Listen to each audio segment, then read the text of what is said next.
Okay guys, so welcome back sa ating TikTok and YouTube channel.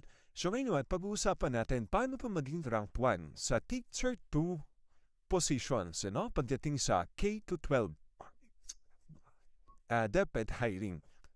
So ngayon, mapapansin nyo dito, yan. So eto yung, ang gagamitin natin guidelines dito ay eto namang bago, Etong DepEd Order Number 20 Series of 2024.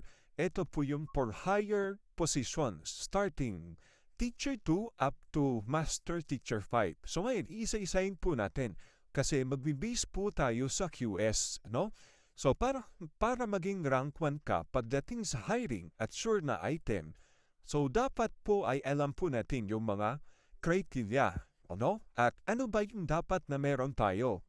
Kasi later on, meron tayong mina-minus yung ating minimum QS. So, umpisan po natin sa education. So, pagdating sa